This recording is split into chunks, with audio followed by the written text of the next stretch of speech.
سلام به روی ماه همه شما عزیزای دلم. شمایی که هر شب با حضور قشنگتون چراغ این خونه رو روشن نگه می‌دارید.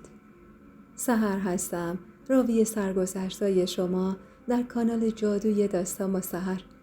و امشب اومدم تا 17مین قسمت از سرگذشت پرفراز و نشیب و همینطور عاشقانه فرشته رو تقدیم حضورتون کنم. اگر موافقی چراغ‌ها رو کم نور کنید و چشمای قشنگتون رو روی هم بذارید و ذهن و فکرتون رو از هیاهوی دنیا رها کنید تا با هم روایتی رو بشنویم که روز و روزگاری زندگی واقعی یک انسان بوده. یادتون نره که خیلی دوستتون دارم و همگیتون رو به آغوش گرم خداوند میسپارم. سرعتم رو کم کردم و چشمام رو ریز کردم و با دقت نگاهی به اون جسم انداختم. انگار یه آدم بود. درست وسط کوچه افتاده بود و عین بید میلرزید. وحشت زده ماشین رو تو چند قدمیش نگه داشتم.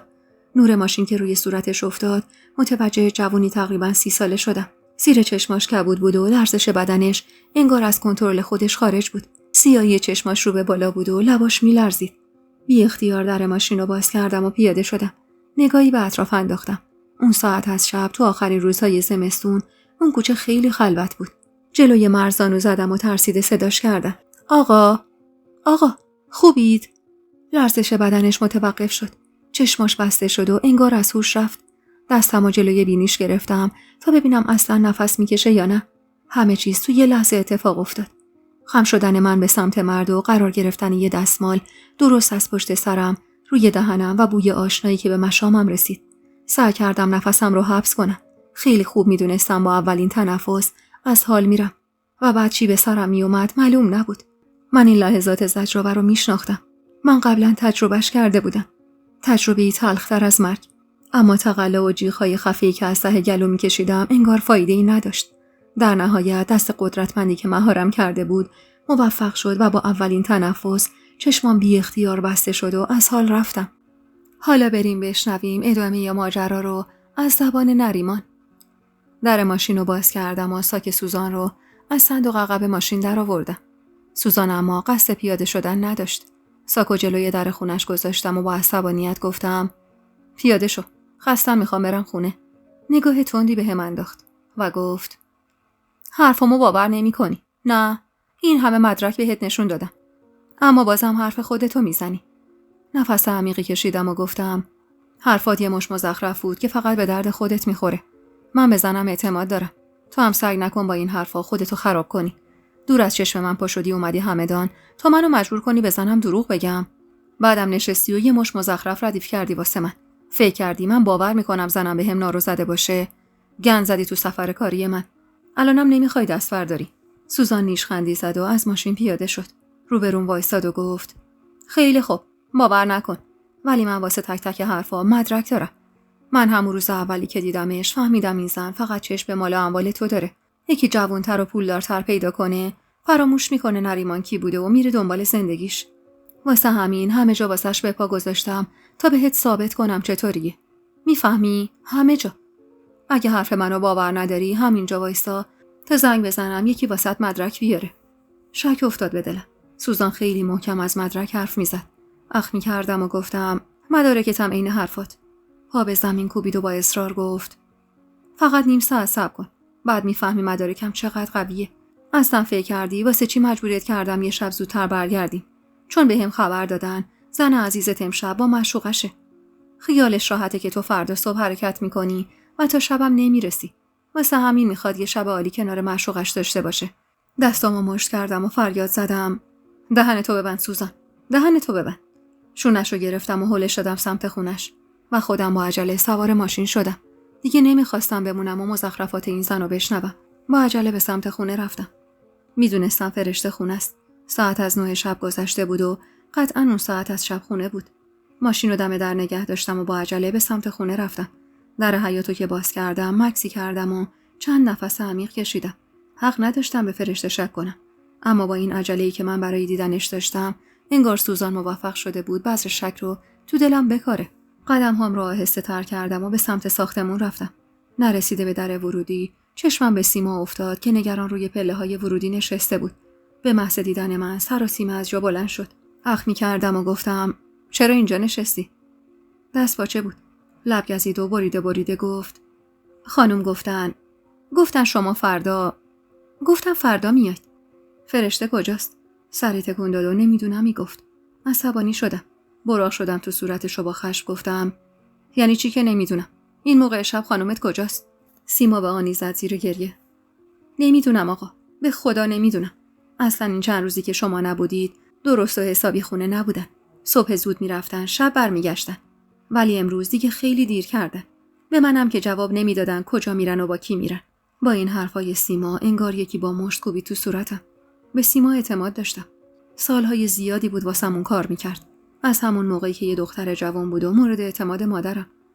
ولی فرشته کجا رفته بود؟ ساعت از 9 شب گذشته بود. لبه یه پله نشستم و سرمو بین دستام گرفتم.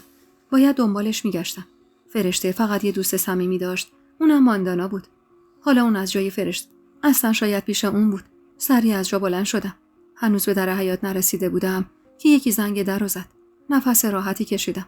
حتما خودش بود که برگشته بود. درو که باز کردم اما چش تو چش شدم با سوزان. لبخندی به لب داشت و انگار توی جنگ پیروز شده بود. منو که دید سرخوش پاکتی رو گرفت جلو. خدمت شما آقا نریمان. سند پاکی و معصومیت زنت. همون زنی که به خاطرش منو از خودت روندی.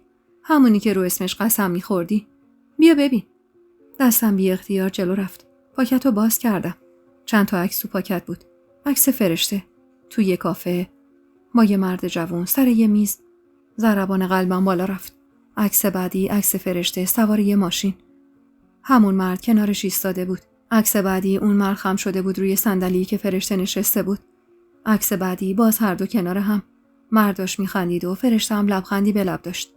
عکس‌ها از دور گرفته شده بود اما همه چیز واضح و مشخص بود. مردی که تا اون روز ندیده بودمش اونقدر صمیمانه کنار زنم بود که نمیتونستم باور کنم. سوزان ابروی بالا انداخت و گفت زنت خونه نیست مگه نه؟ بهت که گفتم با معشوقشه. با همین مرد جوونی که توی عکسه و خیلی صمیمانه کنارشه. البته اگه میتونستم آدمم رو بفرستم تو خلوتشون قطعاً عکسای بهتری ازش میگرفت. عکسایی که تو رو مطمئن کنه که زنت بهت داره نارو میزنه. همونطور که به شوهر اولش نارو زد و شب عروسی قالش گذاشت. همین بلا رو سر تو هم آورد. این زن فقط دنبال پوله. اول خیال کرد مجید پول داره. وقتی فهمید اشتباه کرده افتاد دنبال مردی که خیال میکرد میتونه اونو به آرزوهاش برسونه. بعدم که فاز معصومیت گرفت تا دل تو رو به دست بیاره و حالا هم نوبت این مرد بیچاره است. به سختی زبون باز کردم و گفتم الان کجاست؟ مگه نمیگی واسش به پا گذاشتی؟ مگه نمیگی با معشوقشه؟ خب بهم آدرس بده. باید با چشمای خودم ببینم بلکه باور کنم. سوزان شونه‌ای بالا انداخت و گفت گمش کرده. امروز خیابون شلوغ بوده، پیچیده و به پای منم نتونسته بره، دنبالش گم شده. تو صورتش فریاد زدم منو بازی نده سوزان. مگه آدم 2 روز دنبال زن من نبوده؟ خیلی خوب. آدرس جایی که رفته رو بهم بده. سوزان اخ می‌کرد و از تو کیفش یک کاغذ درآورد و گرفت سمتم. خیلی خوب. چرا داد میزنی؟ بیا آدرس. اولی آدرس خونه اون مرد است. آدرس بعدی هم آدرس کافه‌ای که با هم رفتن. اون یکی هم مزونی که با هم رفتن. کاغذ از دستش کشیدم و به سمت ماشین رفتم. سوزان دنبالم دوید. صبر کن. بذار باهات بیام. کله داغه میری کار دست خودت میدی. و سری خودش رو به هم رسوند و سوار ماشین شد. هنوز ماشین رو روشن نکرده بودم که دست روی دستم گذاشت و با آرامش گفت صبر کن نریمان. یه چیز دیگه هم هست که باید بشنوی. هرچند میدونم با شنیدنش حسابی عصبانی میشی. اما میخوام بدونی چی در انتظارته. بهت زده نگاش کردم. دیگه چی میخواست بهم بگه؟ خیره شد تو چشمام و بعد از مکث کوتاهی گفت فرشته جونت حامل است. برای چند لحظه انگار کلمات معنای خودشون رو از دست داده بودن. دستم بین راه مونده بود و سویچ ماشین انگار تو دستم خشک شده بود که سوزان با ملایمت گفت آدمی که دنبالش بوده اونو دیده که با همون مرد رفته آزمایشگاه. از متصدی آزمایشگاه شنیده که تست بارداری فرشته مثبت بوده. از اونجا با همون مرد بیرون زدن. گویا زیادم سر حال نبوده. این زن بهت نارو زده نریمان. تمام مدتی که عاشقش بودی و هر چی می‌خواست در اختیارش میذاشتی داشت بهت نارو میزد. میدونی چرا؟ چون این زن ظرفیت این همه رفاه و آزادی رو نداشته. آخه یه دختر دهاتی رو چه به این چیزا؟ در ضمن این زن فقط تو رو به خاطر پولت می‌خواسته. از خشم تمام بدنم نبض میزد. حس می‌کردم هر لحظه ممکنه پس بیفتم. باور نمی‌کردم. نه، چطور ممکن بود زنی که تا قبل از رفتنم به سفر جون و عمر من بود و یه لحظه دوست دارم از زبونش نمیافتاد، در عرض 3 روز به من نارو زده بود. داشتن بازیمون میدادن. مطمئن بودم. نه فرشته حامله بود و نه به من نارو زده بود. سوزان با ملایمت گفت: خودت خوب میدونی. جواب آزمایشات رو هم دیدی. واسه دکتر معتمد خودت هم فرستادی. پس خوب میدونی حامله بودن فرشته چه معنایی داره. این بزرگترین سند اینه که اون بهت نارو زده. حالا عکس‌ها و نبودنش تو خونه بماند. خم شدم سمتش و اون ترسیده تو خودش جمع شد. در ماشین رو باز کردم و با صدایی که از شدت خشم می‌لرزید گفتم: پیاده شو. اما من مشتی به فرمون کوبیدم و فریاد زدم: پیاده شو. گورتو گم کن. نمیخوام صداتو بشنوم دیگه. سوزان سری به نشونه ی افسوس تکون داد و پیاده شد. به محض اینکه در ماشین رو بست، سری حرکت کردم و به سمت آدرسی رفتم که روی کاغذ نوشته بود. اول باید به اون خونه میرفتم. به خونه‌ای که سوزان ادعا می‌کرد فرشته اونجاست. نیمه‌های راه بود که با عصبانیت ماشین رو کشوندم گوشه خیابون. مشتی به فرمون کوبیدم و فریاد زدم. نباید به فرشته شک می‌کردم. حق نداشتم به زنی که خالصانه عشقش رو به پام ریخته بود شک کنم. فرشته هر جا بود برمیگشت خونه. محال بود شب رو جایی غیر از خونه بگذرونه. فرشته من پاک بود و معصوم. این بسته ها بهش نمیچسبید. چند دقیقه‌ای همونجا موندم. از تلفن همگانی اون نزدیک تماسی با خونه گرفتم و سراغ فرشته رو گرفتم. سیما میگفت هنوز نیومده و من نمیدونستم باید چی کار کنم. تو دوراهی بدی گیر افتاده بودم. خیره شدم به آدرس تو دستم. کاغذو مچاله کردم و انداختم تو جوب و سوار ماشین شدم. سوزان از خداش بود زندگی ما رو خراب کنه. دلیلی نداشت به حرفاش گوش کنم. اما اون عکس‌ها. ماشین رو روشن کردم و به سمت خونه ماندانا رفتم. فرشته هر جا بود ماندانا قطعا خبر داشت. اونا خیلی با هم صمیمی بودن. ساعت از 10 شب گذشته بود و میدونستم بعد موقع است. اما چاره‌ای نداشتم. دستم رو روی زنگ گذاشتم و کمی عقب ایستادم. طولی نکشید که صدای مردی به گوشم رسید. گلویی صاف کردم و گفتم: شبتون بخیر. ببخشید اگر بعد موقع مزاحم شدم. من با ماندانا خانم کار دارم. نریمان هستم. همسر دوستشون. مرد مکسی کرد و ماندانا رو صدا زد. وقتی اسم منو براش برد نمیدونم ماندانا چی گفت که در رو باز کرد و تعارف کرد برم داخل. پا به داخل خونه گذاشتم. نرسیده به در ورودی ماندانا رو دیدم. یه شنل روی شونه‌هاش انداخته بود و با تعجب داشت به سمتم میومد. نزدیکم که شد سلامی کرد و گفت: چیزی شده؟ اتفاقی برای فرشته افتاده که شما اومدید اینجا؟ دلم نمیخواست این زن بدونه من به فرشته شک کردم. مشت گره کردم و باز کردم و با لحن آرومی گفتم: فرشته، والا حقیقتا فرشته بر نگشته خونه. گفتم شاید شما ازش خبر داشته باشید. نگرانشم. ماندانا اخم میکرد. یعنی چی بر نگشته خونه؟ مگه فرشته نرفته بود روستا؟ گیج و من گفتم: روستا؟ ماندانا سری تکون داد. بله. 3-4 روز قبل با من تماس گرفت. گفت مشکلی براش پیش اومده. گفت مدتی رو میره روستا و هر وقت برگشت خودش با هم تماس میگیره. اخمی کردم و گفتم: 3-4 روز قبل؟ شما مگه همین 2 روز قبل نرفته بودید مزون برای خرید لباس؟ سری به نشونه نه تکون داد و با تعجب گفت: منو فرشته؟ نه، من یه هفته از فرشته رو ندیدم. قبلش یکم مریض احوال بودم. در کل هم 3-4 ماهی هست کمتر میاد سالن ورزشی. دور همی هم خیلی کم شرکت میکنه. گوشه‌گیر و ساکت شده بود. من 1-2 باری خواستم باهاش صحبت کنم اما انگار خیلی دوست نداشت حرف بزنه. هر لحظه داشتم گیج‌تر میشدم. فرشته بارها و بارها به من گفته بود همراه ماندانا بیرونه. واسه خرید رفتن، واسه مهمونی رفتن و سالن رفتن.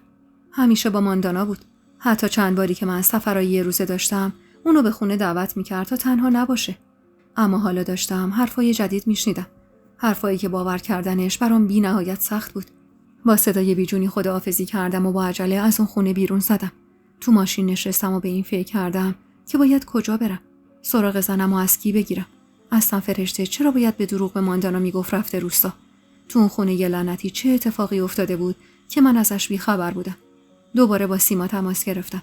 خدا میکردم فرشته برگشته باشه خونه، اما سیما میگفت هنوز نیومده.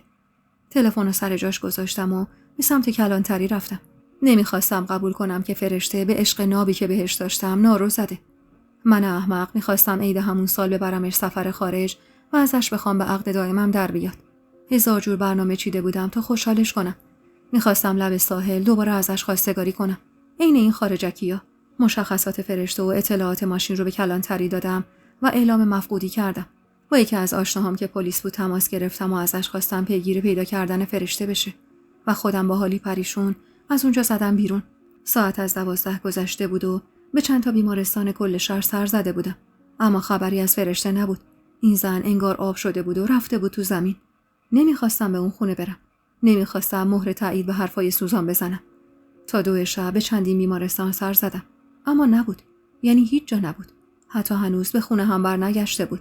ساعت از 2 شب گذشته بود وقتی طاقتم تاق شد و به سمت آدرسی که حفظ کرده بودم رفتم. دیگه نمیتونستم تو خیابونا دنبالش بگردم. از تصور درست بودن حرفای سوزان داشتم نابود میشدم. نیم ساعت بعد ماشینم جلوی در سبز رنگی از حرکت ایستاد. سرم رسما داشت از شدت درد میترکید. معدم به شدت میسوخت و حس میکردم هر لحظه ممکنه از شدت فشار عصبی قلبم از حرکت وایسه و سکته کنم. چرخی اطراف خونه زدم. کوچه خلوت بود. دیوار خونه هم کوتاه. با یه پرش موفق شدم دستمو به لبه دیوار بگیرم و بالا برم. وارد حیاط خونه شدم. خونه تاریک بود و سکوت عجیبی همه جا رو گرفته بود. قدمی به سمت ورودی خونه برداشتم. دیگه برای پشیمون شدن دیر بود. هرچند شرمنده بودم بابت شکی که به فرشته کرده بودم، اما واسه همه اینا دیر شده بود. صدای نفسام پیچید تو گوشم. دست روی دستگیره در ورودی گذاشتم. در با صدای جیرجیری باز شد. کمی منتظر موندم تا چشمم به تاریکی عادت کنه و بعد وارد شدم. گوشمو تیز کردم بلکه صدایی به گوشم برسه. اما همه جا ساکت بود. از خالی بودن سالن که مطمئن شدم، لامپ کنار در ورودی رو روشن کردم و تازه تونستم جلوم رو درست ببینم. یه سالن 30 متری که با چند فرش و 2 دستمزد پوشیده شده بود.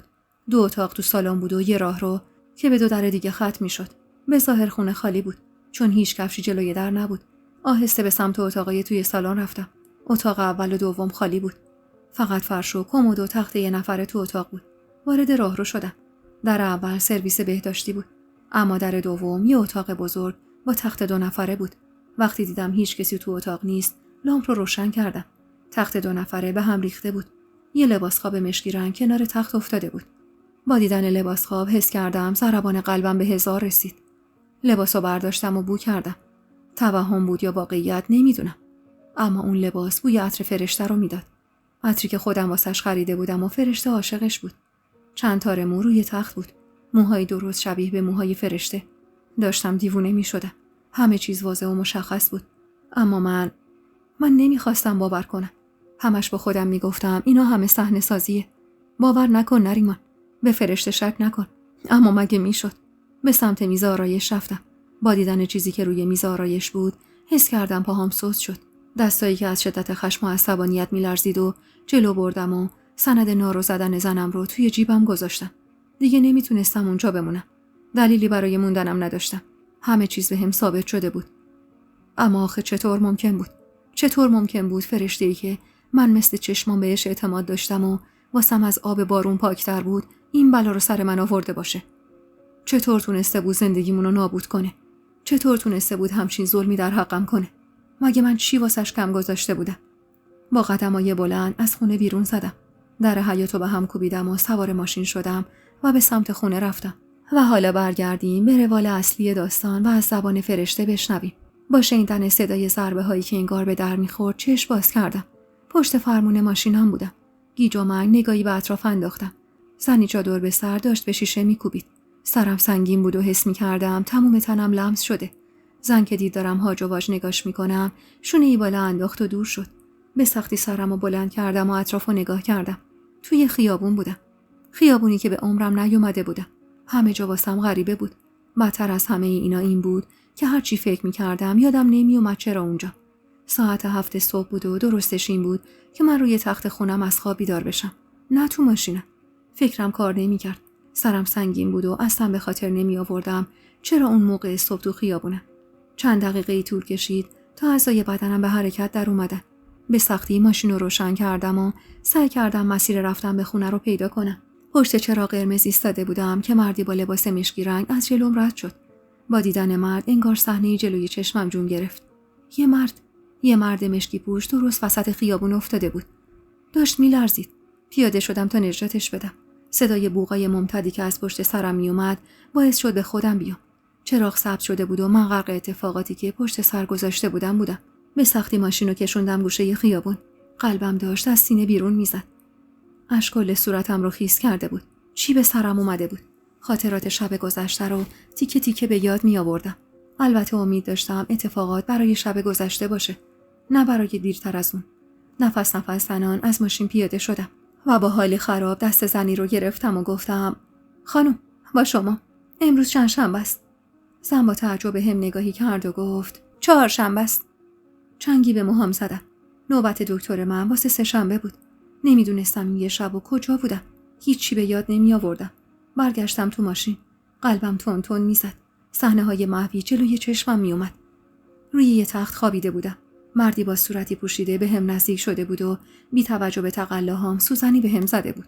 نگران بچه‌م بودم. اگر اون آمپولا بلایی سر بچه‌م آورده بود چی؟ چنگی به شکمم زدم و خودم رو قانع کردم که چون دردی ندارم حتما بچه‌م سالمه. فعلا باید برمیگشتم خونه. نریمان آخر شب میرسید. فقط نمیدونستم سیما در جواب تماساش چی گفته. ماشین رو جلوی در خونه نگه داشتم و با قدم‌های سوس به سمت خونه رفتم. زنگ در رو زدم و دستم و دورشونم حلقه کردم. هوا به شدت سرد بود و منم اونقدر ضعیف شده بودم که تمام بدنم داشت میلرزید. صدای سیما که به گوشم رسید به سختی لب باز کردم. باز کن سیما، فرشتم. اما در باز نشد. کلافه دوباره زنگ زدم. طولی نکشید که صدای قدم‌هایی از توی حیاط به گوشم رسید. انگار یکی داشت به سمت در می‌دوید. کمی بعد در خونه به ضرب باز شد. با دیدن نریمان انگار جون از تنم رفت. وحشت زده نگاش کردم. با چشمایی قرمز شده ورق گردن بیرون زده داشت نگام می‌کرد. تا خواستم لب باز کنم و حرفی بزنم، سیلی محکمی به صورتم خورد. برای لحظه‌ای حس کردم جون از تنم رفت. باورم نمی‌شد. مردی که روبروم ایستاده بود و با خشم عجیبی نگام می‌کرد و چند ثانیه قبل سیلی محکمی نثارم کرده بود نریمان باشه. همون نریمانی که طاقت کتک خوردنمو نداشت. همونی که کار و زندگیشو تعطیل کرده بود و بس نشسته بود خونه یه برادرش تا زندگی منو سامون بده. همونی که توی اون 10 ماه از گل نازکتر به هم نگفته بود. ناخودآگاه قدمی به عقب برداشتم. قطره اشکی روی صورتم نشست و بهت زده نگاش کردم. نریمان صداشو بالا برد و فریاد زد. کجا بودی؟ کجا بودی فرشته؟ چونم لرزید. انگار لبام به هم دوخته شده بود. حرف زدن تو اون لحظه برام از هر کاری سخت‌تر بود. چون بغضی گلومو گرفته بود که راه نفسم رو بسته بود. چه رسد به حرف زدنم. فقط با چشمای خیس از اشک نگاش می‌کردم. نریمان بازومو گرفت و منو کشون تو خونه. در حیاطو که بس سیما با عجله به سمتم دوید. خوبید خانم؟ کجا بودید؟ از نگرانی مردیم. نریمان بازومو گرفت و منو کشید به سمت خودش. چرا حرف نمیزنی؟ چرا نمیگی کل شب کجا بودی؟ با کی بودی؟ من کل این شهر رو دنبالت گشتم. چرا جواب منو نمیدی؟ لبامو به هم فشردم. تمام بدنم میلرزید. سیما با دلسوزی جلو اومد. آقا، اجازه بدید بیاد داخل. مگه حال و روزش رو نمیبینید؟ از سرما جون به تن نداره. بعدم دست دورشونم انداخت و تن لرزونم رو به سمت سالن کشون. نگاه من اما تا آخرین لحظه به سمت نریمانی بود که دیگه انگار نمیشناختمش. وارد سالن شدم و با کمک سیما روی مبل نشستم. سیما سری پتوی نازکی روی پاهام انداخت و لیوان چایی به دستم داد و گفت آقا همه چیزو فهمیدن. من هیچی بهشون نگفتم، ولی انگار یکی از قبل بهشون گفته. هاج و واج نگاش کردم. جرعه‌ای از اون چای گرم خوردم تا جون به تنم بیاد و راه گلوم باز شه و با تعجب گفتم چی رو فهمیده؟ سیما سری نزدیکم شد. جلوی پام نشست و گفت من راز شما رو به کسی نمیگم خانم. نگران نباشید. درستش میکنی. همه چی رو درست میکنی.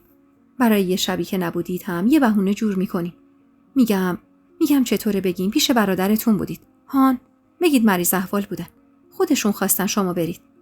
هیچ نمیفهمیدم این زن چی میگه. من راز مگویی اصلا نداشتم. تا خواستم جواب سیما رو بدم در سالن باز شد و نریمان وارد شد. با اخمایی در هم رو به سیما گفت برو بیرون سیما، ما رو تنها بذار. سیما درست این آدمای خطاکار سری از جا بلند شد. دستپاچه نگاهی به من انداخت و به سرعت از سالن بیرون رفت. گیج شده بودم. خودم به حد کافی بابت شب عجیبی که پشت سر گذاشته بودم گیج بودم و حال رفتار نریمان و حرفای عجیب سیما گیج‌ترم کرده بود. احساس می‌کردم خوابم و دارم کابوس می‌بینم و ای کاش هرچه زودتر یکی میومد و بیدارم می‌کرد. نریمان که روبروم نشست ناخودآگاه تو خودم جمع شدم. کاش یکی بهم میگفت چی به سرم اومده و کی منو تو اون خیابون ناآشنا رها کرده. کاش همه اینا واقعا یه خواب بود. اما نه، همش واقعیت بود. نریمان با صدای خفه‌ای گفت: کجا بودی؟ سر بالا گرفتم و بی اختیار گفتم: تو خیابون. شاکی از جا بلند شد. تو خیابون؟ کل شب و تو خیابون بودی؟ تو مگه خونه زندگی نداری؟ تو خیابون چه غلطی می‌کردی؟ زبونم با این حرفش دوباره خوش شد. دستی به صورتم کشیدم. جای سیلیش هنوز درد می‌کرد و مطمئن بودم رد انگشتاش روی پوست صورتم خودنمایی می‌کنه. نریمان صداش رو بالا برد: این چند روزی که من نبودم کجا بودی؟ کجا بودی که سیما میگه صبح میرفتی و شب برمیگشتی؟ بهت زده گفتم: من فقط یه بار با مانتانا. حرفم با دادش قطع شد. با مانتانا؟ کجا میرفتی؟ رفته بودی مزون؟ با کدوم ماندانا؟ همونی که دیشب به من گفت 4 روزه تو رو ندیده؟ بهش گفتی رفتی روستا؟ میگفت چند وقته درست سالن نمیری. تو مهمونی‌ها شرکت نمی‌کنی. با ماندانا هم خرید نمیری. پس این مدتی که به من میگفتی با اونی با کی بودی؟ هم فرشته؟ سرم داشت گیج میرفت. هیچ نمیفهمیدم نریمان چی میگه. ماندانا چرا باید همچین دروغایی میگفت؟ از اون عجیب‌تر سیما بود.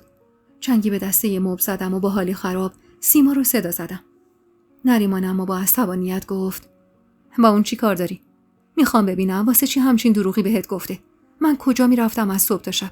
میخوام بیاد رو در روی من دروغش رو دوباره بگه. سیما هراسون وارد سالن شد. بیجون به سمتش رفتم.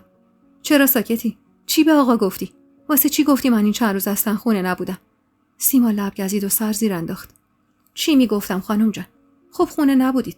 تازه من بهشون نگفتم که. به اینجای حرفش که رسید چشماشو رو هم فشار داد و حرفشو خورد. رسما داشتم دیوونه میشدم. حس میکردم همه چیزو تو خواب دارم میبینم.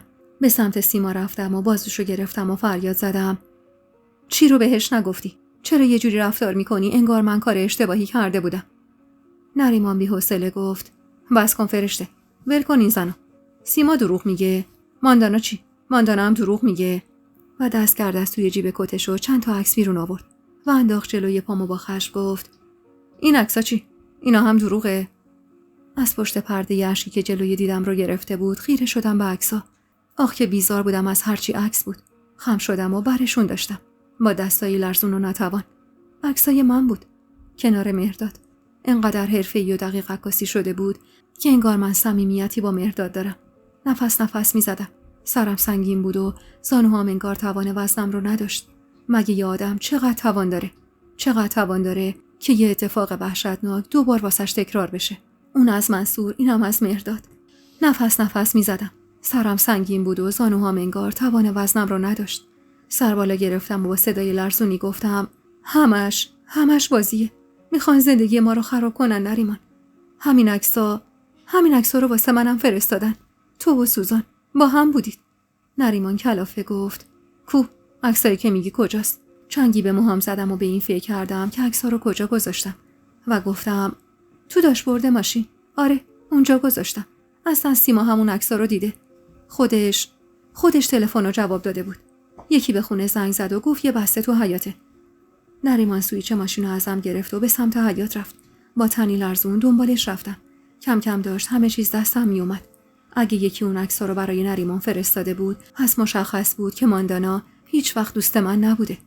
ماندانا بود که پای مهرداد به اون کافه باز کرد و بعد به عمد ما رو تنها گذاشت. ماندانا بود که مهرداد با خودش آورد مزون و بعد به بهونه پیدا کردن مهرداد منو کنار ماشین تنها گذاشت. شاید عکس‌ها رو هم خودش گرفته بود. از طرف دیگه سیمایی که من بهش قد چشمام اعتماد داشتم و همه جوره هواشو داشتم، اما به هم نارو زده بود. نریمان سر از ماشین بیرون کشید و گفت: هیچی تو داشبورد نیست. کنارش زدم و خودم با دقت همه جا رو نگاه کردم. راست میگفت، هیچی نبود. با التماس به سمتش برگشتم و گفتم: به من گوش کن نریمان، دارن ما رو بازی میدن. باور کن همش نقشه است. نریمان با عصبانیت وارد خونه شد. با گریه دنبالش راه افتادم. نباید به من شک میکرد. از پشت بازوشو گرفتم و نالیدم: رو بر نگردون ازم. حرف منو باور نمیکنی؟ تو که میدونی هیچ کسی چشم دیدن خوشبختی ما رو نداشته. ماندانا باهاشون هم دست بوده. سیما هم همینطور. این مدت ما رو بازی دادن. این مرد رفیق مانداناست. ماندانا هم با ما بوده. از چند دقیقه ما رو تنها گذاشته بود تا این عکس رو بگیره. از اون برم واسه من عکس فرستادن. اینجوری میخواستن منو دیوونه کنن. نریمان به سمتم برگشت. با چشمای قرمز شده از خشم دست کرد توی جیبش و چیزی از جیبش بیرون کشید که با دیدنش دنیا رو سرم خراب شد. جوری که حس می‌کردم الانه که با 2 زانو زمین بخورم. گردنبندم بود. گردنبند قلبی که همیشه به گردن داشتم. چنگی به گلوم زدم. تو گردنم نبود. من حتی یه لحظه همون گردنبندو از خودم جدا نمی‌کردم. قدمی به سمتم برداشت و با صدای لرزونی گفت: مانتانا دروغ میگه. سوزان تهمت میزنه. سیما بهت نارو زده. این گردنبند چی؟ لباس خوابی که بوی عطر تو رو میداد چی؟ تار موهات روی اون تخت خواب لعنتی چی؟ اینا تو اون خونه کذایی چی کار میکرد؟ تو دیشب کجا رفته بودی فرشته؟ چرا عالم و آدم علیه تو شدن؟ چرا همه چیز داره نارو زدن تو رو به من نشون میده؟ زبونم بند اومده بود. همه چیز اونقدر عجیب و گیج کننده بود که هیچ سر در نمی آوردم. احساس میکردم دارم واسم یه فیلم تعریف میکنن. یه فیلم که زایده یه تخیل یه نویسنده است. یعنی باورم نمیشد همچین نقشه‌ای برای زندگی من کشیده باشن. ماندانا بعد از چند ماه دوستی چطور تونسته بود اینطور به هم نارو بزنه؟ سیما، آخ که چقدر من هواشو داشتم. چقدر مستقیم و غیر مستقیم کمکش کرده بودم. اونو جای مادرم میدونستم. چنگی به پیراهن نریمان زدم و گفتم: نکن نریمان جان، زندگیمونو خراب نکن. من اصلا حالم خوب نیست. بذار با هم حرف بزنیم. نذار دشمن شاد بشیم. به چی برات قسم بخورم که باورت بشه من جونمو برات میدم. نریمان عزیزم، من فرشتم. این مدت که پاکش گذاشتم که اینجوری به هم شک کردی. مکسی کرد و گفت: دیشب کجا بودی؟ کل شب تو خیابون چی کار میکردی؟ واسه چی برنگشتی خونه؟ چسبیدم بهش. قلبم داشت از سینه بیرون میزد. خواست ازم فاصله بگیره اما نذاشتم. این مرد حق من از دنیای نامردی بود که همه جوره میخواستم اینم بزنه. آهی کشیدم و زمزمه کردم: بغلم کن نریمان. بذار باور کنم به هم شک نکردی. که عشقی که 10 ماه تو چشمام دیدی رو باور کردی. نریمان، من فقط یه خطا کردم که به عشقت شک کردم. تاوانش رو هم دارم میدم. دستش که روی کمرم نشست انگار دنیا رو به هم دادن. من نمیذاشتم نریمان به هم شک کنه. نمیذاشتم زندگی که بعد از هزاران سختی ساخته بودم اینطور راحت از هم بپاشه. از خودم و غرورم میگذشتم اما اعتمادش رو به دست می آوردم. همراهش وارد سالن شدم. سیما که منو تو بغل نریمان دید به وضوح جا خورد. تمام بدنم میلرزید و ضعف کرده بودم. نریمان کمکم کرد روی مبل بشینم. پتویی رو انداخت و کلافه رو به سیما گفت: براش غذا بیار. شربت شیرینم بیار. سیما چشمی گفت و به سمت آشپزخونه رفت. چشم بستم و سعی کردم فکرمو جمع کنم. نریمان کلافه چند قدمی راه رفت و گفت: چه روزی عکس‌ها رو واسط فرستادن؟ کمی فکر کردم و گفتم: 2 روز قبل، همون روزی که ازت سوال کردم تنهایی و تو گفتی آره. خب چرا بهم نگفتی؟ چرا نگفتی همچین عکسایی فرستادن؟ چرا نگفتی یکی داره باهات تماس میگیره و مزاحمت میشه؟ با بغض گفتم: باور نکردم. حتی وقتی عکس‌ها رو دیدم هم نمیخواستم باور کنم. حتی به سیما هم گفتم. اون عکس‌ها رو سیما هم دیده. خودش گفت فعلا نگو. گفت پشت تلفن بحث نکن. دل به دلم داد که دارم اشتباه میکنم. سیما که با سینی صبونه وارد سالن شد، نریمان با اخمایی در هم گفت: بشین سیما.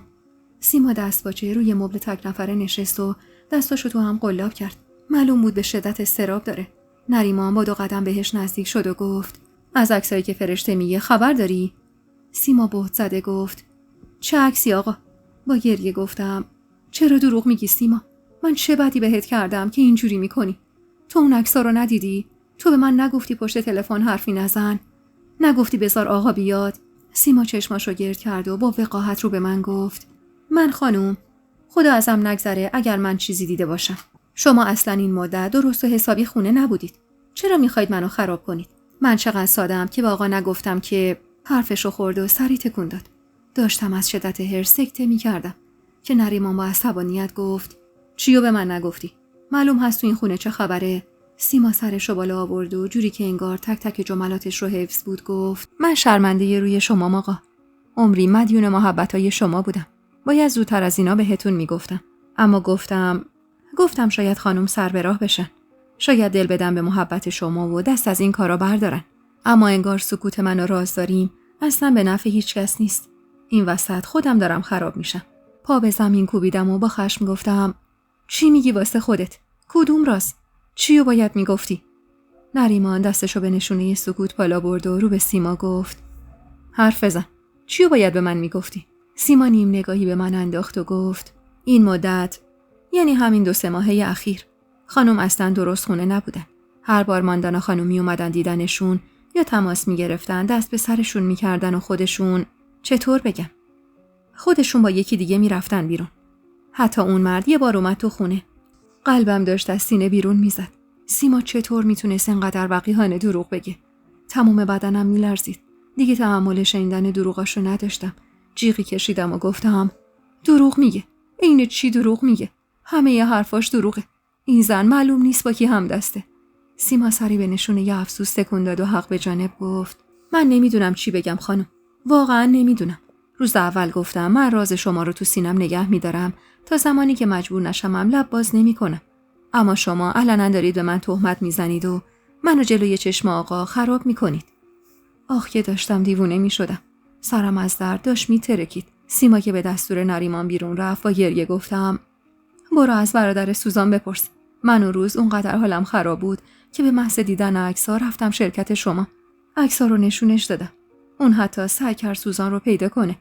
اما فهمید که سوزان مرخصی گرفته و رفته سفر. به خدا همشون دارن دروغ میگن. نریمان با صدای لرزونی گفت دیشب چی شد؟ کجا بودی؟ سرمو بین دستام گرفتم و کل ماجرا رو واسش تعریف کردم. بهش گفتم که از مطب دکتر می اومدم که اون اتفاقات عجیب واسم افتاد و وقتی به هوش اومدم توی خیابون ناآشنا بودم. نریمان دستی به صورتش کشید. کلافه بود. مدام میرفت و می اومد و به صورت و گردنش دست میکشید و نفسای عمیق میکشید. حرفام که تموم شد به سمتم برگشت و گفت واسه چی رفته بودی دکتر؟ سرمو پایین انداختم و دستامو تو هم گره کردم. هیچ دوست نداشتم تو همچین شرایطی بهش این خبر رو بدم. نریمان به هم نزدیک شد. حامله ای؟ بهت زده سرمو بالا گرفتم. چطور فهمیده بود؟ سکوتمو که دید صداشو پایین آورد. حامله ای فرشته؟ سر تکون دادم. جور عجیبی نگاه میکرد. انگار که خشمش به اوج رسیده بود. توی حرکت ناگهانی خم شد و مچ دست منو گرفت. جیغ خفه‌ای کشیدم. منو دنبال خودش از پله ها بالا کشون. تن بیجونم رو که اگه رهاش میکرد محکم زمین میخورد و دنبال خودش میکشید. انگار با شنیدن خبر حاملگیم به جنون رسیده بود. هیچ نمیفهمیدم علت رفتارشو. یعنی اینقدر از بچه بدش میومد. وارد اتاق که شدیم منو به سمت تخت کشوند و خودش به سمت کمدش رفت. از گاف صندوقی که تو کمدش کار گرفته بود چند کاغذ در آورد و انداخت جلوی پام. وحشت زده گفتم اینا چیه؟ چشما شده بود قرمز. رگ گردنش بیرون زده بود و مشتشو گره کرده بود. طوری که ازش میترسیدم. یعنی هیچ وقت نریمانو این شکلی ندیده بودم. اما با وجود تمام این تفاسیر صداشو بالا نبرد و همونطور آروم گفت برشتا رو ببین چی نوشته. ترسیده خم شدم و با دستای لرزون کاغذها رو برداشتم. چند تا کاغذ به زبان انگلیسی بود، اما کاغذ آخر با مهر و امضای متخصص بود. با دستخطی خانه و واضح چند خطی روی کاغذ نوشته شده بود که معناش هرچند واسم سنگین و غیر قابل باور بود، اما همه چیز کاملا واضح بود. نریمان عقیم بود و امکان باروریش صفر. با دیدنش حس کردم یکی سطل آب یخ رو سرم ریخت. سردردم به اوج رسیده بود. با صدای لرزونی گفتم خب این یعنی چی؟ به سمتم اومد و با غیظ گفت نمیفهمی این یعنی چی؟ نمیفهمی یا خودتو زدی به نفهمی؟ حتی فکر کردم به چیزی که نریمان تو سرش میچرخیدم منو آزار میداد. حاضر بودم همون لحظه بمیرم، اما کسی خصوصا نریمان در موردم اینجور فکری نکنه. بریده گفتم چی میگی نریمان؟ حرفی که تو سرت هست و به زبون بیار. بگو به چی؟ به چی فکر میکنی؟ به این که من دیگه نتونستم حرفمو ادامه بدم. گریه همونمو بریده بود. چطور میتونست به هم شک کنه؟ اونم شکی به این بزرگی. رو گرفت ازم و رفت پشت پنجره و خیره شد به حیاط و با صدای آرومی گفت همه چیز مشخصه. اون عکسا، حرفای ماندانا، پنهون کاری تو، اعترافات سیما، نبودنت، رد و نشون تو توی اون خونه، حاملگیت و در نهایت عقیم بودن من. از جا بلند شدم. داشتم از حال میرفتم، اما باید از حق خودم دفاع میکردم. با حالی خراب گفتم باور میکنی؟ دروغاشونو باور میکنی؟ منو ببین نریمان، من چی کار کردم که تو این همه دروغ و دغل باور کردی؟ آهی کشید و گفت باور نکردم. اونقدر بهت اعتماد داشتم که باور نکردم. تا ساعت 2:30 شب تمام بیمارستانا رو زیر پا گذاشتم. گفتم فرشته به من نارو نمیزنه. اون عکس‌ها رو دیدم اما باور نکردم.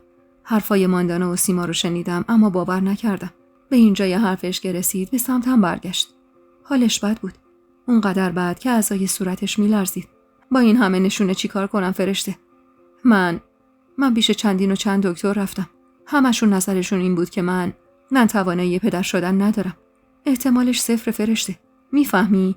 بعدم برگشت و مشتی به دیوار پشت سرش کوبید و صداشو بالاتر برد.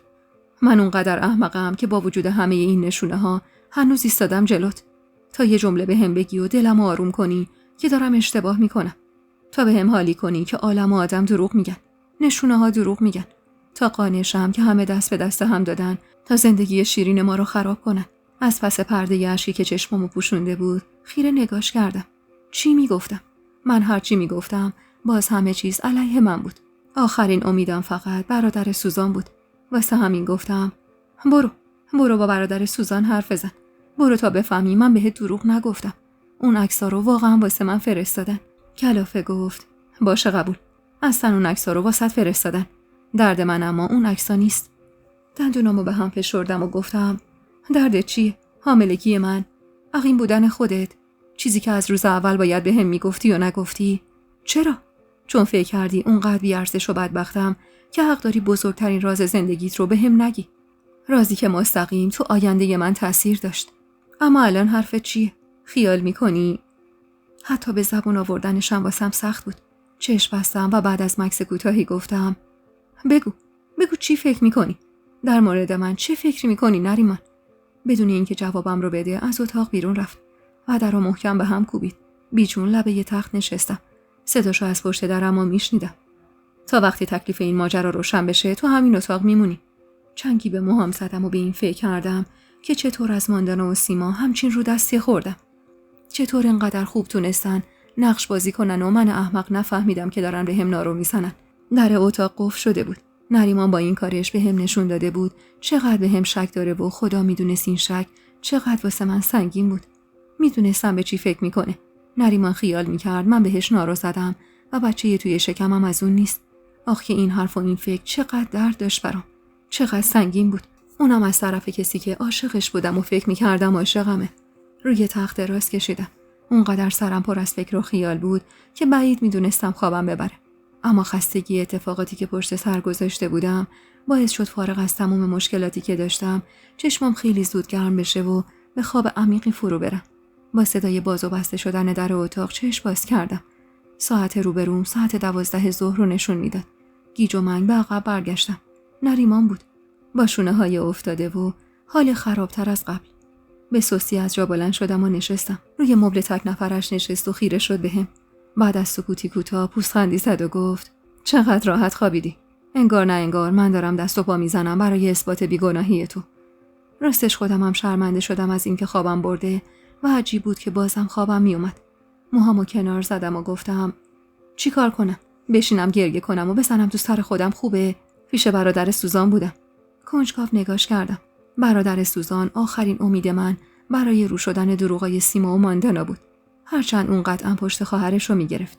یعنی وقتی خوب فکر میکردم تمام این ماجراها زیر سر سوزان بود. با این حساب حتما برادرش هم دستش بود.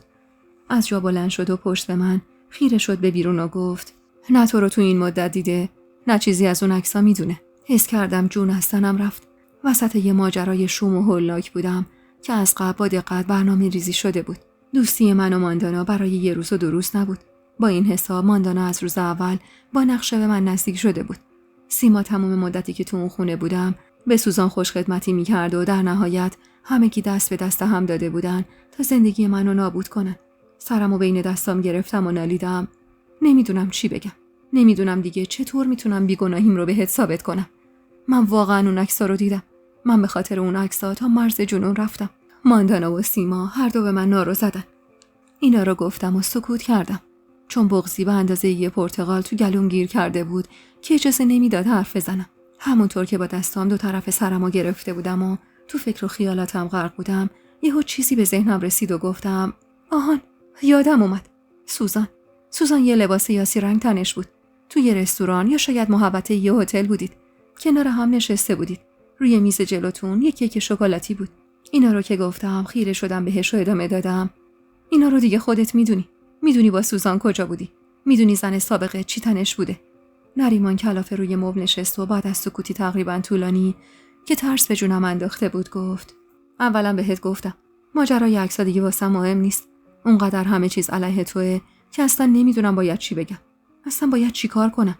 چطور بهت اعتماد کنم؟ به سمتش رفتم. جلوی پاش روی زمین نشستم و با گریه گفتم: نریمان، این بهت ثابت نمیکنه سیما دروغ میگه. بهت ثابت نمیکنه برادر سوزان بهت دروغ میگه. سکوت کرد. نفس عمیقی کشید و تنهام گذاشت و من موندم اون اتاقی که دیواراش داشت خفم میکرد. شده بودم زندونی مردی که ادعای عشقش گوش فلک رو کر کرده بود. نریمان اونقدر سرد و بیرحم شده بود که اصلا انگار نمیشناختمش. تنها تفریح من نشستن تو تراس و تماشای زمستونی بود که داشت نفسای آخرش رو میکشید. بهار داشت شروع میشد. درخت‌ها داشتن جوونه میزدن و نریمان قصد نداشت منو ببخشه و یا حتی به حرفام گوش بده. زندونی شده بودم. تکرار این جمله شاید روزای اول برام ترسناک بود، اما آدمی به همه چی خو میگیره، حتی به بی‌مهری مردی که مهرش رو بی‌دریغ نثارش کرده بود. حتی به تنها بودن توی اتاق سیمتری و سرگرم شدن با کتابا و مجله‌ها. غذام رو نریمان می آورد و سرویس بهداشتی هم تو اتاق بود و علنا لزومی به بیرون رفتن از اتاق نبود. منم انگار با زمین و زمان قهر کرده بودم. حتی کلمه‌ای با نریمان حرف نمی‌زدم چون بی‌نهایت ازش دلگیر بودم. از اینکه هنوز سیما تو اون خونه بود، از اینکه هنوز با برادر سیما شریک بود، از اینکه منو از خودش رونده بود. حال خرابمو دیده بود و با بی‌محلی از کنارم رد می‌شد و این بی‌محلی برای من به شدت دردآور بود. حساب روزها و هفته‌ها از دستم خارج شده بود، اما حدس می‌زدم سال نو شده باشه. تازه از همون برگشته بودم و داشتم موهای خیسمو می‌بافتم که در اتاق باز شد. من اما حتی به عقب برنگشتم چون تنها ملاقاتی من مردی بود که خودش زندونیم کرده بود. بوی عطرش که پیچید تو مشامم ناخودآگاه چشم بستم و بو کشیدم. فقط خدا میدونست که چقدر هنوز دوستش داشتم و چقدر دلتنگش بودم. روی تخت نشست. از گوشه ی چشم نگاش کردم. صورتش رو مدتی بود اصلاح نکرده بود و ریش و سیبیلش حسابی بلند شده بود. دلم براش سوخت. دلم برای عشقی که هیچ کس چشم دیدنش رو نداشت سوخت. آهی کشیدم و به سمتش برگشتم. سرش پایین بود و خیره به زمین. واسه چند دقیقه‌ای تو سکوت نگاش کردم. سرش رو بالا گرفت. چشماش سرخ بود. لاغر و تکیده شده بود. تو اون یه هفته 10 روزی که منو تو اتاقم حبس کرده بود، نمیدونم شب رو کجا میخوابید. اما هرچی بود حسابی لاغر شده بود. مطمئن بودم غذای درست درمونی هم نمیخوره و شب تا صبح خواب درستی نداره. با دیدن حال و روزش اشک حلقه زد تو چشمام که با صدای آرومی گفت: مدارکم رو به چند پزشک دیگه نشون دادم. دوباره آزمایش دادم. اما همشون معتقدن من هرگز نمیتونم بچه دار بشم فرشته. باز حرف خودش رو میزد. این حرف از سطح و فحش و توهین واسه من بدتر بود. نگاه تندی بهش انداختم و گفتم: این حرف یعنی چی؟ میفهمی چه تهمت بزرگی به من میزنی؟ 10 روزه منو تو این اتاق لعنتی حبس کردی. نه حرف میزنی نه سراغم میای. تو این 10 ماه منو نشناختی؟ رو چه حسابی همچین تهمتی به من میزنی؟ واسه چی روزه یه سکوت گرفتی؟ چرا یه جوری رفتار میکنی انگار من واقعا گناهی کردم؟ یهو لحنش تند شد. نکردی؟ گناهی نکردی؟ تو هنوز به من نگفتی گردن بندت تو اون خونه یه لعنتی چی کار میکرد؟ خونه‌ای که فرداش خالی شده بود. من عکس مردی که کنار تو بود رو به همسایه‌ها نشون دادم. همشون اون مردو میشناختن. مردی که ساکن اون خونه بوده و بارها با یه زن به اون خونه میومده. خونه‌ای که پر بود از رد و اثر تو، تار موهات، عطرت، غیب شدنت، بچه توی شکمت. اصلا میفهمی معنی عقیم بودن یعنی چی؟ روبروش ایستادم. خسته بودم. خسته از تهمتایی که بهم میزدن، از مردایی که هیچ جوره بهم اعتماد نداشتن. انگشت اشاره‌مو کوبیدم تحت سینه‌اش و با صدای بلندی گفتم: من فقط یه خطا تو زندگیم کردم نریمان. اونم اعتماد کردم به زنی بود که خیال میکردم دوستمه. زن کثیفی که 10 ماه تموم واسم نقشه چیده بود تا زندگیمو نابود کنه. اشتباه تو همینه که به حرف همه گوش میدی الا منی که زنتم. فریاد زد و گفت: من به حرف هیچ کس گوش نمیدم. من احمق خودم دیدم. اون مرد و نزدیک بودنش به تو رو. حرفای زد و نقیزت رو. من یه شب زودتر برگشتم تا به سوزان بفهمونم زن من اهل نارو زدن نیست. اما زنم کجا بود؟ هان؟ کجا بود؟ نفس عمیقی کشیدم و چنگی به موهام زدم. نریمان به من شک کرده بود و اگر آسمون به زمین می اومد بازم حرفای منو باور نمی‌کرد. واسه همین سکوت کردم که گفت: تو بگو چی کار کنم فرشته. خودتو بذار جای من. با این همه مدرک تو بودی شک نمی‌کردی؟ اصلا تمام اون حرفا و اون عکس‌ها و هر چیزی که گفتن و مدرکی که نشون دادن دروغ. عقیم بودنمو چیکار کنم؟ حامله بودن تو رو چیکار کنم؟ با چونه‌ای لرزون نگاش کردم. حالم بد بود. بارداری و تنهایی و شک مردی که قد جونم می‌خواستمش داشت منو به مرز جنون میرسون. 10 روز تموم تو اون 4 دیواری لعنتی بودم و 1000 تا فکر ناجور به سرم زده بود. خدا میدونست اگه بچه‌ای توی شکمم نبود 10 بار خودمو خلاص کرده بودم. کل روز به این فکر می‌کردم که چطور خودمو خلاص کنم. یعنی نریمان برام ناراحت میشه، شاید مدتی عذاب وجدان بگیره و بعدم بره زن بگیره. بعد تو همون خونه‌ای که 10 ماه با عشق کنارش بودم پیش زن جدیدش میشست و برای اون از عشق میگفت. یا شایدم برمیگشت پیش سوزان. خیلی زودم منو فراموش میکرد. اونقدر فکرای عجیب و غریب به سرم زده بود که خسته شده بودم. دلم میخواست از اون اتاق لعنتی برم بیرون. حتی شده تو حیاط چند قدمی راه برم. اما نریمان همین رو هم برام زیاد میدید. و دقیقاً نتیجه تمام اون فکرای منفی بود که برای لحظه‌ای اختیار از دست بدم و قدلم کردم جلوش. و با صدایی که لحظه به لحظه بلندتر میشد داد زدم و گفتم اصلاً میتونی چیه؟ آره، من بهت نارو زدم. به تو و عشقت نارو زدم. رفتم با یکی دیگه. با همون مردی که تو عکس‌ها دیدی. همه چیزایی که دیدی و شنیدی راست بوده. از روز اول به خاطر پول زنت شدم. اصلا خواستم از مجید انتقام بگیرم که زن عموش شدم. میخواستم ستاره رو بچزونم. این بچه هم اصلا بچه تو نیست. فریادم اما با سیلی محکمی که به گوشم خورد تو گلو خفه شد. نریمان انگاری واقعا دیگه به جنون رسیده باشه. سیلی دوم و سوم و چهارم رو هم نثارم کرد. پرت شدم روی تخت. از درد تو خودم جمع شدم. نریمان یقمو گرفت و صداش به آسمون رفت. زندت نمیذارم فرشته. خودت و این بچه ناپاکی که میخواستی بندازی گردن منو زنده نمیذارم. با کی بودی؟ هان؟ اسمش چیه؟ چی داشت که خودتو بهش فروختی؟ از روی تخت بلندم کرد. دستاشو دورم حلقه کرد و فریاد زد. حرف بزن تا همینجا خلاصت نکردم. پول منو خرج میکردی و به دیگرون سرویس میدادی. اشک کل صورتمو خیس کرده بود. حرفای بدی زده بودم. اما نریمان همیشه میگفت من حرف تو از چشمات میخونم. پس چطور از چشمای خیس از اشک و غرق عشقم نارو زدنو میخون؟ منم خسته بودم. خسته از مصیبت هایی که یه لحظه هم رهام نمیکردن. اون زندگی قبلیم که منصور به بادش داد، اینم زندگی فعلیم که سوزان به بادش داده بود و البته حماقت خودم و اعتماد بیش از حدم به اطرافیانم. واسه همین هیچ تقلایی برای رها شدن از دستش نکردم. بعدم نمیومد زیر دست مردی جون بدم که 10 ماه زیر گوشم زمزمه عاشقونه سر داده بود. اصلا این مردم لنگه مجید، لنگه برادرزاده دهنبینش، همون مردی که بعد از 4 سال حرف از عشق زدن منو با بیرحمی انداخت گوشه ی اتاقک دوده گرفته ی خونش و رفت زن دوم گرفت. من چقدر احمق و نادون بودم که دوباره خودمو اسیر این ایل و تبار کرده بودم. نفسم به شماره افتاده بود وقتی دستش از دورم رها شد. سرم گیج میرفت و همه جا رو تار میدیدم. قدمی به عقب برداشتم و روی تخت افتادم. صدای فریاد نریمان تو گوشم تکرار میشد. دستی به سرم کشیدم و چند باری پلک زدم. همه جا داشت دور سرم میچرخید. تمام بدنم یخ کرده بود. خیلی زود اختیار از دست دادم و توی سیاهی گم شدم. با حس سوزشی که تو دستم پیچید چشم باز کردم. روی تخت دراز کشیده بودم و یکی داشت برام سرم وصل میکرد و من هنوز اطرافو تار میدیدم. دوباره چشم بستم. صدای باز و بسته شدن در به گوشم رسید و بعد صدای گرفته ی نریمان. حالش چطوره؟ صدای زنی رو شنیدم که سوزان بود. زنی که داشت بهم سرم میزد همون زنی بود که زندگیم رو نابود کرده بود. طوریش نیست. یه افت فشار ساده است که تو حاملگی عادیه. صدای نفسای کلافه نریمان رو شنیدم. بهتره تا به هوش نیومده بری سوزان. سوزان اما به تندی گفت یعنی چی نریمان؟ مثلا به هوش بیاد و منو ببینه چی میشه؟ من نیومده بودم با این رد کبودی روی گردنش. کجا میخواستی ببریش؟ خوبه والا. این زن بهت نارو زده، خودش وقیحانه زور زده تو صورت تو، بهت گفته بچه‌ش از تو نیست، اما تو هنوز داری براش دست و پا میزنی. نریمان با صدای خفه‌ای گفت حوصله جنجال ندارم. تنها بذار سوزان. انگار سوزان از من فاصله گرفت چون صداش کمی دورتر شد. صدای باز شدن در به گوشم رسید و بعدش سوزان با صدای آرومی گفت واسه لوبیا پلو آوردم. همونجوری که دوست داشتی. پر از لوبیا و دارچین. مکسی کرد و وقتی دید نریمان جوابی بهش نمیده دوباره گفت نریمان، خودت خوب میدونی که این زندگی رو تو خراب کردی.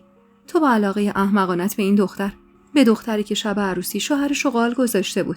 من واقعا نمیفهمم چطور تونستی بهش اعتماد کنی.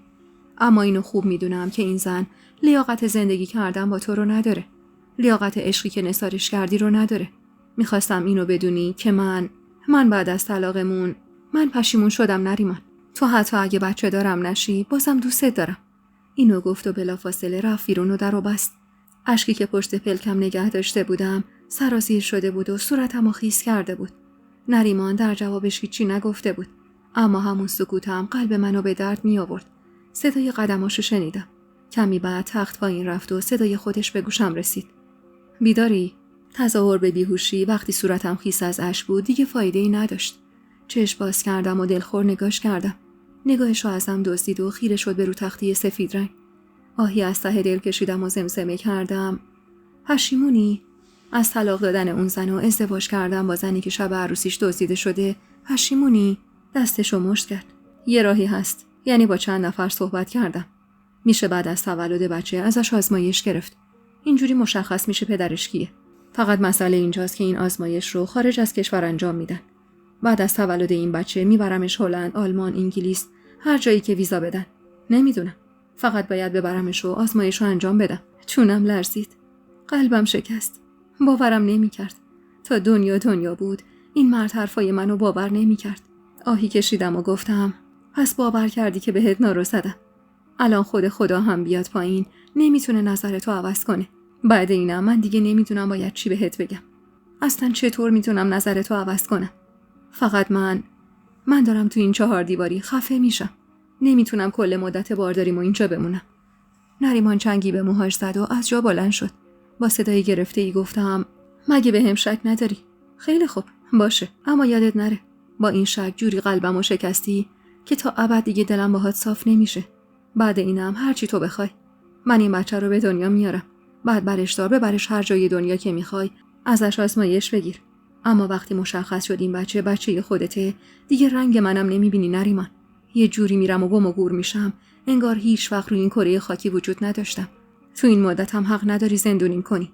اگه نمیخوای منو ببینی منو بفرست سویت یا هر جایی که بتونم راحت زندگی کنم. میتونی یه زندانبانم برام بذاری تا خیالت راحت باشه. پامو کج نمیذارم. هرچند که آدمی که پاشو کج میذاره رو هیچ کسی نمیتونه کنترل کنه. اگه بخواد یه راهی واسه دور زدن پیدا میکنه. بدون اینکه جوابم رو بده تنهام گذاشت. جیغی کشیدم و با عصبانیت سرم رو از دستم کشیدم. لگدی به چوب لباسی که کنارم بود زدم و فریاد کشیدم. دلم میخواست قدرتشو داشتم تا تک تک آدمایی که دست به دست هم داده بودن تا اینطور زندگیم رو ویرونه کنن رو نابود کنن. مگه یه آدم تو سن من چقدر پا و تحمل داشت؟ چند بار باید بازیچه میشدم و اینطور زندگیم نابود میشد. روزها و شبها در حال گذر بود و من طبق قانون ناگفته‌ای هنوز تو اون اتاق لعنتی حبس بودم. زمستون تموم شده بود. بهار از راه رسیده بود و درخت‌ها جوونه زده بودن. بوی عطر شکوفه ها پیچیده بود توی تراس و من هنوز اجازه بیرون رفتن از اتاقم رو نداشتم. وزنم بالا رفته بود. روی صورتم 1-2 لک افتاده بود و شکمم کمی بالا اومده بود. تنها تفریحم اما کتاب خوندن و حرف زدن با بچه‌ای بود که از ته دل می‌خواستم بی‌نهایت شبیه پدرش باشه. اونقدر شبیه که نریمان شرمنده بشه بابت شک نابجایی که بهم کرده. گاهی وقتا هم تو دلم با خودم میگفتم شاید حق داره. شاید اگر منم بودم و این همه اتهام میدیدم و این همه مدرک باورم میشد که زنم بهم نارو زده. اما نه، اون حق نداشت. اون اگر واقعا منو شناخته بود و میدونست فرشته چطور زنیه هرگز بهم شک نمیکرد. حتی اگر عالم و آدم واسم دسیسه چیده بودن. زندگی تو اون خونه در جریان بود. از پنجره رفت و آمد آدما رو میدیدم. سیما میرفت خرید و برمیگشت. برادر سوزان به دیدن نریمان میومد و گاهی سوزانم همراهش میومد. و تمام این مدت من توی اون 4 دیواری لعنتی حبس بودم. نریمانم انگار روزه سکوت گرفته بود. غذا رو دم در اتاق میذاشت و بدون اینکه نگاهی به صورتم بندازه تنها میذاشت و منم دیگه هیچ تلاشی برای حرف زدن و رفع شک و تردیدها نمی‌کردم. چون خسته بودم. از بس دست و پا زده بودم و تلاش کرده بودم تا بیگناهی خودم رو ثابت کنم و نتیجه‌ای نگرفته بودم. خسته شده بودم. تنها امیدم تولد اون بچه و شباهتش به نریمان بود. یا حتی گرفتن آزمایش از اون بچه و مشخص شدن بیگناهی من و روسیاهی تمام آدمایی که با بیرحمی تمام زندگی ما از هم پاشونده بودن. روزایی که فکر می‌کردم به بهترین شکل ممکن می‌گذره داشت به بدترین حالت ممکن می‌گذشت. ضربه‌ای به در اتاق خورد و در باز شد. بیجون نگاهی به سمت در انداختم. نریمان بود. با سینی شام. 1 ساعت قبل دیده بودم که سوزان و برادرش به خونه اومدن. سوزان یه جعبه شیرینی به دست داشت. وقتی رسیده بودن تو حیاط بالا رو نگاه کرده بود. از چشماش میتونستم بخونم که پیروز میدان شده. تعجب نمی‌کردم اگر چند روز دیگه سر سفره عقد با نریمان میشست. نریمان سینی شامی و سوپ رو گذاشت روی تخت و خواست بره بیرون که صداش کردم. من دارم تو این 4 دیواری دیوونه میشم. مگه نمیگی بهت نارسدم؟ خب پس چرا ولم نمی‌کنی؟ ولم کن برم هر گورستونی که میخوام. به سمتم برگشت و بدون اینکه نگام کنه گفت انتظار نداشته باش همه چیز این سابق بشه. دندونامو به هم فشردم و گفتم البته که انتظار ندارم همه چی این سابق بشه. حرمتای این وسط شکسته شده که تا دنیاست درست نمیشه. شکی که من به تو کردم، شکی که تو به من داری. اما تهش چی؟ تا کی قراره من تو این 4 دیواری بمونم و تو هر کاری دلت خواست بکنی؟ با زن سابقت بری سفر رو به من دروغ بگی. اونو بیاری بالا سر من. حتما الانم دور از چشم من همدیگر رو میبینید. البته که واسه تو مهم نیست فهمیدن یا نفهمیدن من. خب چرا به خودت فشار میاری؟ برای تو که راحته. منو از زندگیت بنداز بیرون و برو دنبال زنی که هنوز به پات نشسته. زنی که هنوز دوست داره. این حرف خودش بود دیگه. درسته؟ نگاه تندی بهم کرد و گفت لازم نکرده تو واسه زندگی من تعیین تکلیف کنی. پوزخندی زدم و گفتم البته که من حق ندارم واسه زندگی تو تعیین تکلیف کنم. اما تو این حقو داری. اصلا اگر قرار به سوال جواب کردنه تو چرا به من جواب پس نمیدی؟ تو چرا با زن سابقت رفتی سفر رو به من دروغ گفتی؟ چیه؟ کار تو عیب نبود مال من عیب بود؟ 1000 بار این سوالو ازت پرسیدم و هر 1000 بارش سکوت کردی. لابد چون تو حق داشتی به من نارو بزنی و من حق نداشتم. نریمان در حالی که کنار در بود مشتی به دیوار کنار در زد و فریاد کشید بسته فرشته، دیوونم کردی. به جای اینکه از کاری که کردی پشیمون باشی و بخوای بیگناهی خودتو بهم نشون بدی با زبون درازی از من حساب پس میگیری. این سری دیگه کوتاه نیومدم. عین خودش صدامو بالاتر بردم و گفتم من خستم نریمان. حالم داره از این اتاق و این دیوارا و این تخت لعنتی به هم میخوره. من زندونی تو نیستم. 2 ماه منو تو این اتاق لعنتی حبس کردی. اصلا میدونی امروز چه روزیه؟ میدونی از فردا تو واسه من نامحرم ترین آدم دنیایی؟ بهت زده نگام کرد. شاید اونم حساب روزها و هفته ها رو از دست داده بود. اما من تو اون اتاق لعنتی اونقدر تنها بودم که حساب ساعتها و ثانیه ها رو هم از دست نمیدادم. سکوت که کرد با بغض گفتم چیه؟ یادت رفته 1 سال قبل همچین روزی دستمو گرفتی و با خودت به این خونه آوردی؟ بعدش هم بهم قول دادی خوشبختم کنی؟ قول دادی هیچ وقت این مجید بهم شک نکنی؟ اما ببین چی کار کردی. ببین چطور منو پشمرده و تنها رها کردی و خودت داری راحت زندگی تو میکنی. آهسته نزدیک شد و روی تخت نشست. سرشو بین دستاش گرفت و گفت 3 روز قبل مهردادو پیدا کردم. با گیجی گفتم مهرداد کیه؟ با طعنه گفت نمیشناسیش؟ مردی که 6 ماه تموم باهاش بودی رو نمیشناسی؟ مردی که تو عکس کنارت بود؟ مردی که از جای خال روی بدنت هم خبر داشت؟ مردی که اصلا نمیدونه زنی که باهاشه یه زن متأهله؟ تازه فهمیدم کی رو میگه. مهرداد لعنتی که با کمک ماندانای کثیف زندگیم رو به آتیش کشیده بود. کمی بهش نزدیک شدم و گفتم نریمان میدونی مشکل تو چیه؟ تو هم لنگه اون برادرزاده ی احمقتی. دهم بینی حرف عالم و آدم رو قبول میکنی الا حرف زنی که 10 ماه تموم باهاش سر روی بالین گذاشتی. من 1000 بار برات توضیح دادم چی شده. برات گفتم چطور گولم زدن ولی تو باور نکردی. اما الان حرف مردی که فقط 1 بار دیدیشو به راحتی باور کردی. نمیدونم چطور نریمان اون وقتی که تمام دنیا بر علیه من بود و شب عروسیم اونطور دزدیده شده بودم در حالی که همه فکر میکردم فرار کردم نریمان حقو به من میداد. اما حالا اینطور قسی القلب شده بود و چشمش رو همه واقعیت ها بسته بود. طوری که اصلا صدای منو نمیشنید. دفاع کردنمو نمیدید. دلایلم رو نمیدید. یا اصلا نمیخواست ببینه. از روی تخت بلند شد و گفت منصور میگفت خودت خواستی همراهش بری. قسم میخورد که اجباری در کار نبوده. اصلا تو چرا نخواستی با منصور روبرو بشی؟ غیر این بود که میتونستی تلافی بلایی که سرت آورده بود رو سرش بیاری؟ میتونستی بیای و ببینی چی به سرش میاد تا دلت خنک بشه. اما تو نخواستی. چرا نخواستی ببینیش؟ عزیزای دلم، امشب مصادف با 4 تیر ماه تولد داریم. تولد یکی از عزیزترین اعضای خانواده دوست داشتنیمون، شهناز جون مهربونم که عضو ثابتی از این جمع صمیمی و پر از عشقن. شهناز جون قشنگم، بانوی زیبای تابستون، تولدتون رو از طرف خودم و همه خوشقلبای خانوادمون که امشب اینجا حضور دارن هزاران هزار بار تبریک و شاد باش میگم و آرزو دارم سال جدید زندگیتون زیباترین سال عمرتون باشه و تک تک روزها و لحظه هاش همراه با شادی، آرامش، سلامتی و عشق در کنار عزیزانتون بگذره. نازنینم. امیدوارم همیشه گل لبخند روی لباتون شکوفه بزنه و دل مهربونتون از شادی و امید لبریز باشه. از صمیم قلبم آرزومند آرزوهای قشنگتون هستم. و تا همیشه دوستتون دارم. الهی 120 سال عمر با عزت داشته باشید.